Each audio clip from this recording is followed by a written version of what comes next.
All right, I'm here with Stephen O'Grady of Red Monk. Stephen, how are you doing today? I'm doing well. How are you? Excellent. So we're here in one of your favorite places, Boston. You got the Bo Sox cap. Exactly right. We're here at Enterprise 2.0. So wanted to just chat a little bit about, first of all, the history of Red Monk and how you guys position yourselves. I don't know if you're the unanalyst or the thinking man's analyst or how you... Well, James and I founded the firm back in 2002, and we wanted to do a couple things differently than we'd seen in the industry to date. We wanted to be more flexible and easier to work with. It was really difficult to engage, we felt, with analysts on a kind of continuing, sustainable basis. So we wanted to change that. We also wanted to be more open. We didn't believe, at that time, and certainly we don't now, in paywalls, that you should have to, pay fees to look at our content. So instead, by being open, and in fact by becoming more open over time, we've dramatically increased our ability to distribute our opinions, our analysis, and our essentially takes on different products and different technologies, such that we've been able to turn, to some extent, Google into a sales force and a marketing arm for ourselves. Well, so you and James used to work together at Lumina. That's correct. And now, but you were, at that time, were you still geographically, was he always across the pond? He was across the pond. I think, if I recall correctly, in his first couple of years with Lumina, I think he did work over stateside. But at the time that I joined, he was back in the UK. So we'd actually, I think we always joke about it. I think when we founded the firm, I think we'd only met in person twice, 3 times maybe. Oh, wow. Something like that, yeah. That's definitely the new business model, virtualized Exactly right. offices and everything. So you have a London office. That's right. And you've got a Denver slash... Portland office. Maine now, yeah, exactly. And then, as you said, you've got your Austin office, which is represented by Mr. Michael Cote. And how did you pick him up? How did he get... James and I both read Cote for a while. This is, I think, again, neither of us had met him prior to hiring. And when you say you read him, what was he writing? He maintained a blog, which he still writes. It's Drunk and Retired. Oh, right. We thought was pretty clever. And we thought his background and his abilities were a good fit, not just in terms of his professional abilities, but also that he'd be a good fit culturally for the firm. And certainly he's done nothing, since his hiring to dispute that assertion on our part. He's done a great job for us. Excellent. And then you opened up a second European office recently too. Yeah. So we just about a year ago, I think, launched Green Monk, which essentially is many of the same services and products that Red Monk brings to bear, but in this green space. So to help lead that, we brought on Tom Raftery, who has a pretty varied background. It's an interesting background, actually, in terms of data center creation, green data center management, design, and so on. So he's doing again, a very nice job for us, and that green business is actually, in some respects, we probably could have timed it better, simply because, shortly after we launched it, the markets imploded. But the good news is that the business actually did, pretty well in year one. I was really impressed, despite the downturn, that that's a very viable and growing business.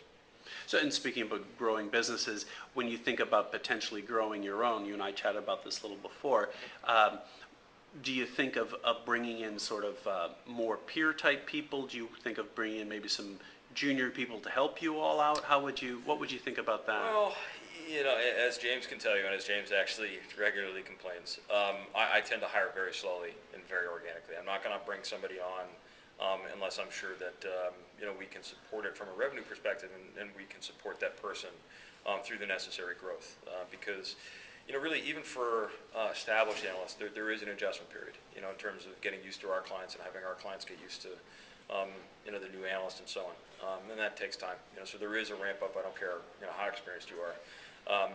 So I think the way that we look at it, and this is again something that we were chatting about earlier and something I've written about in the past, is that we look at it as we want to run our business effectively, we want to hire effectively, and we don't want to pay premiums for abilities that we think may be oversold. So not to put too fine a point on it, as I said before, it's kind of a Moneyball type philosophy. We want to identify the stars and make them into stars, rather than try to hire stars, because that's not, a revenue model does not support going out and bringing in tons and tons of high-priced talent.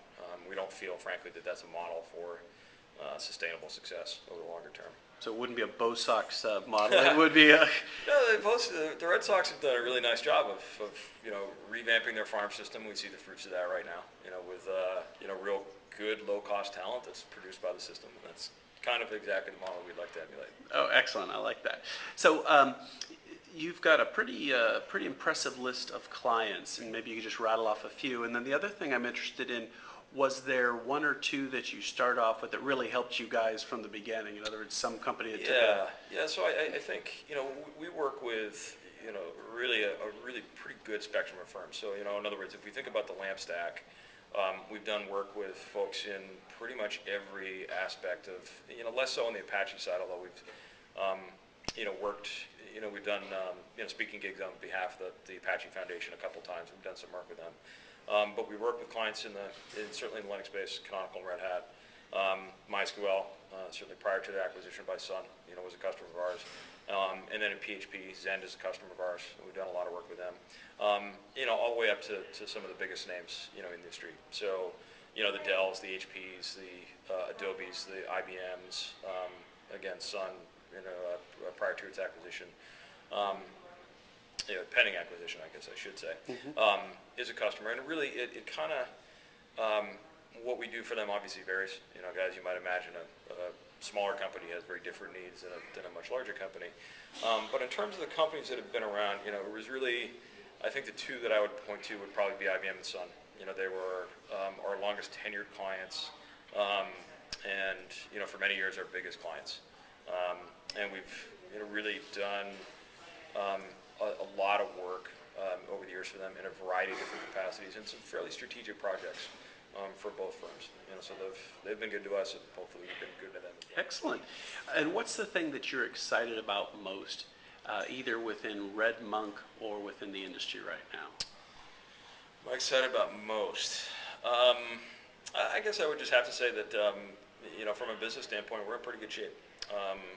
As a smaller firm in particular, you kind of worry, obviously, when the markets will wrap themselves around a tree. This past fall, it's you just kind of sit back and say, well, what does the future hold for us? What does this mean? And it's not as if, as I told you earlier, it's not as if we're going to IPO tomorrow. Right. But we're in good shape. We're a viable entity for hopefully years to come. So that it's not it's probably not that exciting to anybody else, but certainly for us at Red Monk, that's good news. Excellent. Well, Stephen O'Grady, thank you so much for taking the time to talk to me. Not at all. Thanks for having me.